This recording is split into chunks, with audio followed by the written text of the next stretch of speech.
नीयत सच्ची हो तो पूरी कायनात आपके हक में खड़ी हो जाती है। ਮਾਨ ਸਰਕਾਰ ਨੇ ਨਹਿਰੀ ਪਾਣੀ ਦੀ ਸਮੱਸਿਆ ਨੂੰ ਨਜਿੱਠਣ ਵਾਸਤੇ ਬਹੁਤ ਵਧੀਆ ਕੰਮ ਕੀਤੇ ਆ। ਸਾਡੇ ਖੇਤਾਂ ਨੂੰ ਪਾਣੀ ਪੂਰਾ ਲੱਗਣ ਲੱਗ ਪਿਆ ਜੀ। मांझा, मालवा, दुआबा और पुआध के इलाके दुआएं दे रहे हैं। ਮਾਨ ਸਰਕਾਰ ਦਾ ਬਹੁਤ ਬਹੁਤ ਧੰਨਵਾਦ ਕਰਦੇ ਹਾਂ। ਐਸ ਜੂਨ ਜੁਲਾਈ ਜਦੋਂ ਝੋਨੇ ਦੀ ਫਸਲ ਹੋਊਗੀ ਇਹ 85% ਤੇ पहुंच जाएंगे।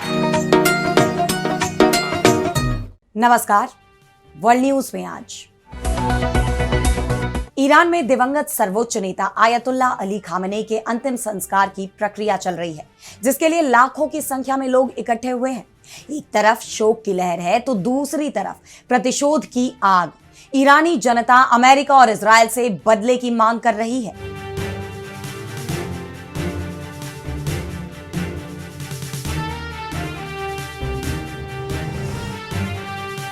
ईरानी अधिकारियों ने भी धमकी दी है कि खामेनेई को मारने वालों को यह पता होना चाहिए कि हम उन्हें जाने नहीं देंगे।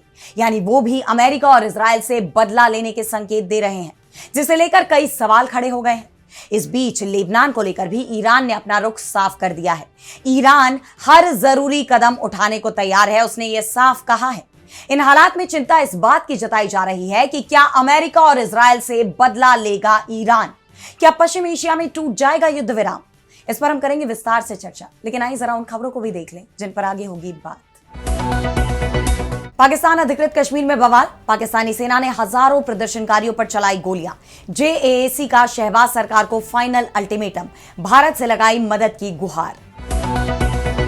नेटो की बैठक से पहले रूस का यूक्रेन पर बड़ा हमला। मिसाइल ड्रोन अटैक में 9 लोगों की मौत। यूक्रेनी राष्ट्रपति जेलेंस्की ने पहले ही दी थी हमले की चेतावनी।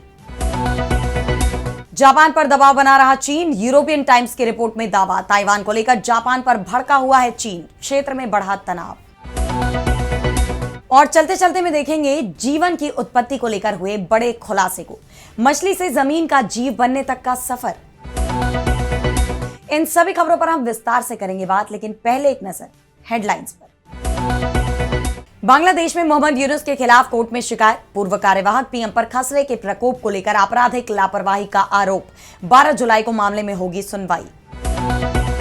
इंडोनेशिया दौरे पर भारतीय प्रधानमंत्री नरेंद्र मोदी राष्ट्रपति सुबियांतो से करेंगे मुलाकात। करीब 2500 करोड़ रुपए की BrahMos supersonic cruise missile deal पर मुहर लगने की संभावना।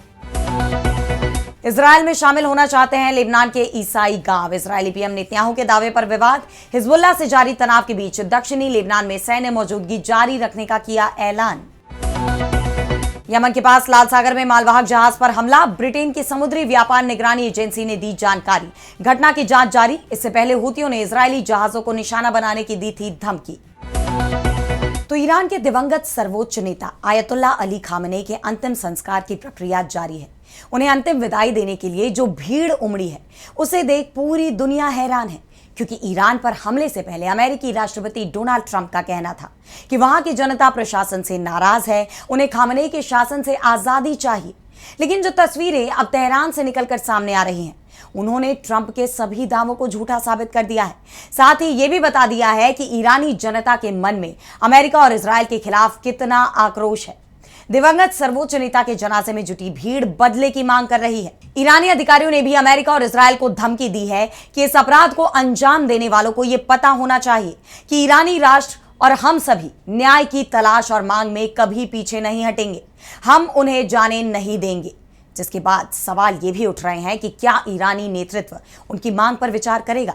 वैसे इसकी चिंता अमेरिका और इजरायल में भी दिखाई दे रही है। यही वजह है कि इजरायल ने एक बार फिर ईरान को धमकी दी है। इजरायल के चैनल 13 के मुताबिक इजरायल के रक्षा मंत्री इजराइल काट्ज ने कहा कि हमारे देश ने खामेनेई की जान इसलिए ली क्योंकि उन पर इजरायल को तबाह करने की योजना का नेतृत्व करने का आरोप था। ऐसे कार्यों को बढ़ावा देने की कोशिश करने वाले किसी भी ईरानी नेता को खत्म कर दिया जाएगा। इजरायल किसी भी वक्त और किसी भी खतरे के खिलाफ अपनी रक्षा करने के लिए तैयार है। इससे पहले भी काट्ज ने कहा था कि खामेनेई के बेटे और उत्तराधिकारी मोज्तबा खामेनेई का भी अली खामेनेई जैसा हाल होगा, जिस पर तेहरान ने कड़ी आपत्ति भी जताई थी। अब जिस तरह इजरायल और अमेरिका की तरफ से ईरान को लेकर बयान दिए जा रहे हैं, उसके बाद क्षेत्र में लागू युद्ध विराम और अमेरिका की पीस डील भी खतरे में पड़ती दिखाई दे रही है। इसे लेकर ईरानी संसद के अध्यक्ष और शीर्ष वार्ताकार मोहम्मद बाघेर गालिबफ ने भी कहा है कि हाल ही में हस्ताक्षरित समझौता ज्ञापन के बावजूद ईरान और अमेरिका के बीच मतभेद गहरे स्तर पर बने हुए हैं। इसका कार्यान्वयन मुश्किल है लेकिन मुमकिन है। हमने अमेरिकी पक्ष से कहा कि क्षेत्रीय देशों की अखंडता और प्रतिरोध समूहों में ईरान के सहयोगियों के खिलाफ युद्ध की समाप्ति ज्ञापन का हिस्सा होना चाहिए और इसे पाठ में जोड़ दिया गया है। ईरान खामनेई के दिशा निर्देशों के तहत मुसलमानों और प्रतिरोध की धुरी का समर्थन करना जारी रखेगा। अगर जरूरत पड़ी तो मिसाइलों के साथ और अगर राजनीतिक दबाव की जरूरत हो तो बातचीत के जरिए दबाव बनाएगा। दरअसल शांति समझौते में लेबनान में युद्ध विराम भी शामिल है, लेकिन इजरायल लेबनान में अपना अभियान रोकने को तैयार नहीं है। इसे लेकर अमेरिका और इजरायल तक में तकरार देखी जा रही है और अब ईरान ने भी कहा है कि ईरान के बिना लेबनान में शांति मुमकिन नहीं है, जिसके बाद सवाल ये उठ रहे हैं कि अब ईरान आगे क्या कदम उठाने वाला है। क्या ईरान इजरायल के खिलाफ सैन्य अभियान शुरू करने की तैयारी में है? क्या क्षेत्र में मौजूदा शांति केवल अली खामनेई के अंतिम संस्कार तक के लिए बनी हुई है, यानी पश्चिम एशिया में हालात कभी भी बिगड़ सकते हैं? और अब बढ़ते हैं अगली खबर की तरफ, जहां हम बात करेंगे पाकिस्तान अधिकृत कश्मीर में पाकिस्तानी सेना की क्रूरता की। तो पहले से ही पीओके में पाकिस्तान सरकार और सेना के खिलाफ जनाक्रोश भड़का हुआ है। पीओके की आवाम 1 महीने से ज्यादा वक्त से प्रदर्शन कर रही है। उनकी मांग मूलभूत जरूरतों को लेकर है, साथ ही इस क्षेत्र में 12 विधानसभा सीटों पर जो आरक्षण मिला हुआ है वो उसे भी खत्म करने की डिमांड कर रहे हैं। लेकिन पाकिस्तान की सरकार जनता के इस आंदोलन को बातचीत से खत्म करने की बजाय बल प्रयोग से कुचलती हुई नजर आ रही है। एक बार फिर उसकी तरफ से प्रदर्शनकारियों पर गोलियां चलाई गई। दरअसल बीते दिनों में सरकार विरोधी इन प्रदर्शनों का नेतृत्व कर रहे जम्मू कश्मीर जॉइंट अवामी एक्शन कमेटी यानी JAAC के नेता शौकत नवाज मीर को पाकिस्तानी सुरक्षा बलों ने गिरफ्तार कर लिया। उनके साथ संगठन के 600 से ज्यादा अन्य कार्यकर्ताओं और नेताओं को भी हिरासत में लिया गया है, जिसके बाद प्रदर्शनकारियों का गुस्सा और भड़क गया। इसके खिलाफ JAAC की अपील पर अब्बासपुर के सरदार गुलाम हुसैन खान स्पोर्ट्स स्टेडियम में 40,000 से ज्यादा प्रदर्शनकारी जुटे। गिरफ्तार नेताओं और कार्यकर्ताओं की तुरंत रिहाई की मांग की, लेकिन पाकिस्तान सरकार ने उनकी मांग सुनने की बजाय उन पर गोलियां चलवा दी। JAAC का आरोप है कि बुनियादी अधिकारों के लिए हो रहे शांतिपूर्ण विरोध प्रदर्शन को दबाने के लिए पाकिस्तानी सुरक्षा बलों ने डडियाल में भीड़ पर बिना उकसावे की गोलियां चलाई। वहीं इमरान खान की पार्टी पाकिस्तान तहरीक इंसाफ यानी PTI की POK इकाई ने दावा किया है कि डडियाल अंब में हुई गोलीबारी में एक शख्स की मौत हो गई है। पाकिस्तान सरकार की इस क्रूरता के खिलाफ अब JAAC ने भारत से मदद की गुहार लगाई है। JAAC के नेता सरदार अमन खान ने कहा, उस पार मेंढर और पुंछ, राजौरी, डोडा, वहां के आवाम से हमारी अपील है कि इस तरफ राशन की किल्लत है, अद्वियात की किल्लत है और हमें आपकी मदद चाहिए। हमें आपकी मदद चाहिए, हमें सीज फायर लाइन का खात्मा चाहिए और हमें आपकी हमायत चाहिए। मेरी आवाम से अपील है, उस पार आवाम से अपील है। यहाँ वो ये कहते हुए सुने जा सकते हैं कि अगर अधिकारी लोगों की मांगों का जवाब गोलियों से देते हैं तो हमारे पास भी दूसरे रास्ते हैं। इससे पहले भी प्रदर्शनकारियों ने ये चेतावनी दी थी कि अगर पाकिस्तान सरकार उनकी मांग नहीं मानती है तो वे भारत के साथ जाने पर भी विचार कर सकते हैं। POK के मौजूदा हालात को लेकर अब अंतरराष्ट्रीय स्तर पर भी माहौल गरमाया हुआ है। लंदन में हजारों कश्मीरियों ने पाकिस्तान हाई कमीशन तक मार्च निकाला। उनका कहना है कि हम जुल्म और नाइंसाफी के खिलाफ आवाज उठा रहे हैं। हम किसी भी हालत में पाकिस्तान के सामने घुटने नहीं टेकेंगे। इस जुल्म और अत्याचार के खिलाफ अपना आंदोलन जारी रखेंगे। इन हालात में पाकिस्तान सरकार पर दबाव बढ़ता ही जा रहा है, लेकिन उसके रवैये में बदलाव नजर नहीं आ रहा। खबर यह आ रही है कि PM शहबाज शरीफ ने सेना के उच्च अधिकारियों के साथ अहम बैठक की है, जिसके बाद पाकिस्तान के प्रधानमंत्री कार्यालय से जारी बयान के मुताबिक शहबाज ने अंदरूनी और बाहरी खतरों से निपटने के लिए सेना को समर्थन देने का वादा किया। यानी फिलहाल वो प्रदर्शनकारियों के साथ बातचीत के मूड में नजर नहीं आ रहे, लेकिन प्रदर्शनकारियों ने भी सरकार को 48 घंटे का अल्टीमेटम दे दिया है। अगर तब तक उनकी मांगें पूरी नहीं हुई तो 9 जुलाई से वो आर पार की लड़ाई के लिए मैदान में उतर जाएंगे। ऐसे में अब नजरें शहबाज सरकार पर बनी हुई हैं कि वो क्या फैसला करते हैं। और अब अगली खबर में बात करेंगे रूस के यूक्रेन पर बड़े हमले की। तो रूस और यूक्रेन में जंग और खतरनाक होती दिखाई दे रही है। क्योंकि हमलों का सिलसिला थमने का नाम ही नहीं ले रहा और एक के बाद एक हो रहे इन ताबड़तोड़ हमलों का शिकार आम नागरिक बन रहे हैं, जिसके चलते इस जंग को लेकर वैश्विक स्तर पर चिंता बढ़ती जा रही है। ताजा हमलों की बात करें तो रूस की मिसाइलों ने यूक्रेन की राजधानी कीव को दहला दिया है। बैलिस्टिक मिसाइल, क्रूज मिसाइल और ड्रोन से हुए इस हमले में कीव में कम से कम 9 लोग मारे गए और 46 लोग घायल हो गए हैं। इस हमले में कई रिहायशी इमारतों को नुकसान पहुंचा और मलबे में लोगों के फंसे होने की आशंका के बीच राहत और बचाव का अभियान भी जारी है, यानी घायलों और मृतकों की संख्या और बढ़ने की आशंका बनी हुई है। हमलों की जानकारी देते हुए रूसी रक्षा मंत्रालय ने बताया कि रूस ने लंबी दूरी की हाई प्रिसीजन वाली हवाई, जमीनी और समुद्री मारक क्षमता वाली मिसाइलों और ड्रोन का इस्तेमाल करते हुए यूक्रेन की राजधानी कीव और अन्य ठिकानों पर बड़े पैमाने पर हमला किया। हमने कीव और कीव क्षेत्र में सैन्य और ऊर्जा सुविधाओं के साथ साथ यूक्रेन के कई अन्य क्षेत्रों में सैन्य हवाई अड्डों को भी निशाना बनाया है। वहीं यूक्रेन के राष्ट्रपति वोलोदिमीर ज़ेलेंस्की ने दावा ही किया था कि रूस के एक और बड़े हमले के खुफिया इनपुट्स मिले और कुछ ही देर बाद कीव धमाकों से गूंज उठा।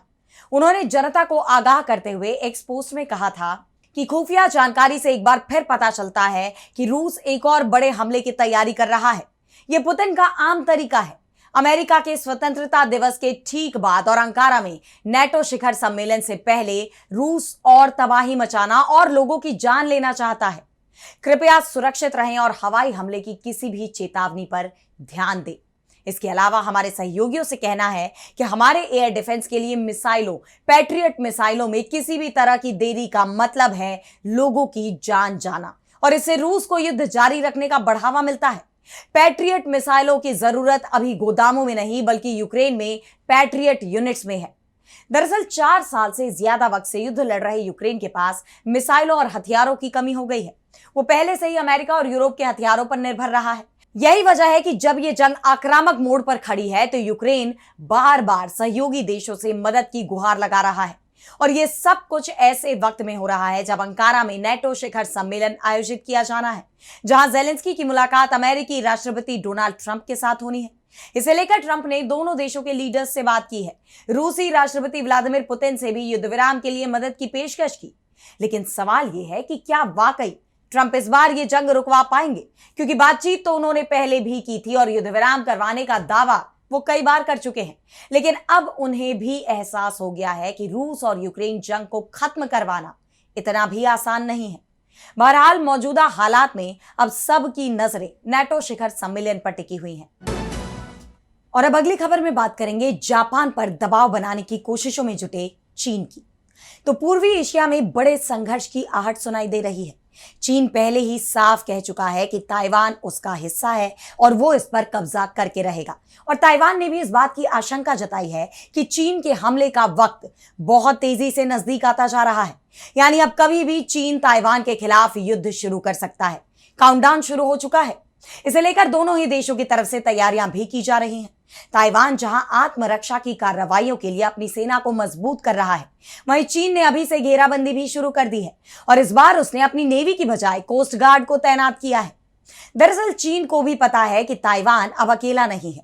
ताइवान पर हमले का मतलब होगा अमेरिका और जापान का सामना करना। यही वजह है कि वो ताइवान को घेरने के साथ ही अमेरिका और जापान से भी निपटने की तैयारी में जुटा हुआ है। अमेरिकी राष्ट्रपति डोनाल्ड ट्रंप को तो चीनी राष्ट्रपति शी जिनपिंग ने पहले ही साफ कर दिया था कि वो ताइवान मामले से दूर रहें और अब उसके निशाने पर जापान आ गया है। वैसे जापान को तो पहले भी चीन ने जंग की चेतावनी दी थी, जब जापान के पीएम साने ताकाइशी ने ताइवान पर हमले की स्थिति में आत्मरक्षा के लिए सैन्य कार्रवाई की बात कही थी और अब उसकी तरफ से जापान पर दबाव और बढ़ाया जा रहा है।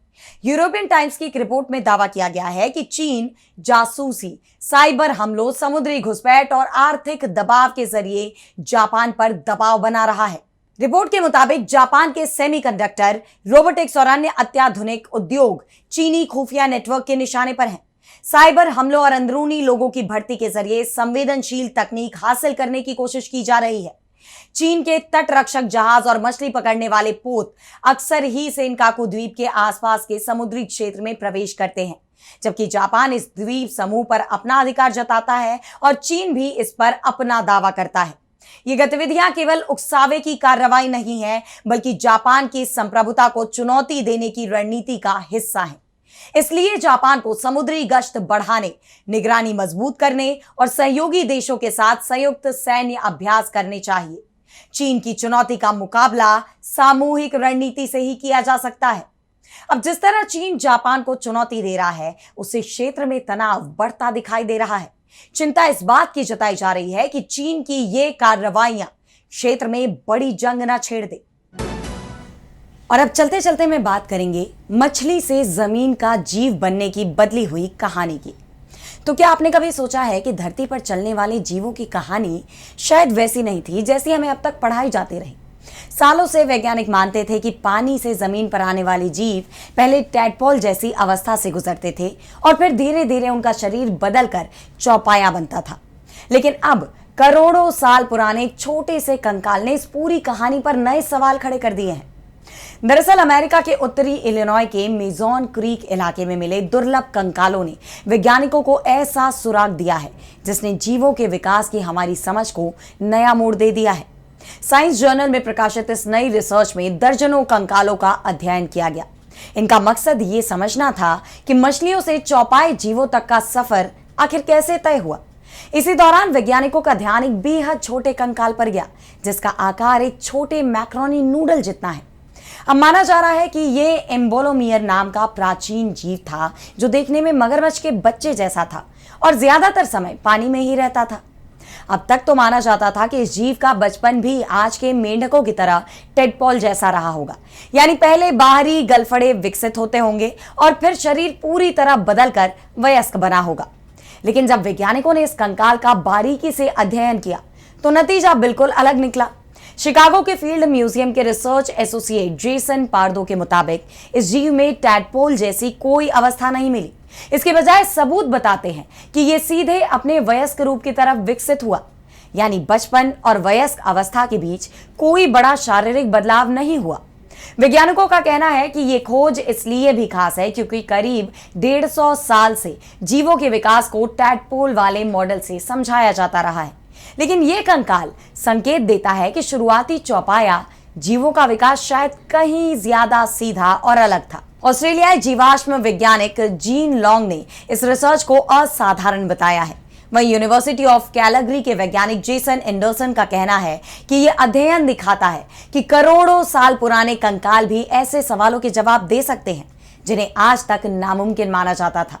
यह खोज सिर्फ एक प्राचीन जीव के बारे में नहीं है बल्कि उस सफर के बारे में है जिसने आखिरकार धरती पर जीवन की दिशा तय की। विज्ञान में हर नई खोज यही साबित करती है कि इतिहास पत्थरों में नहीं बल्कि नए सबूतों के साथ लगातार बदलता रहता है। तो फिलहाल आज वर्ल्ड न्यूज में इतना ही। देश दुनिया की तमाम बड़ी खबरों के लिए आप देखते रहिए डीबी लाइव और मुझे दीजिए इजाजत। नमस्कार।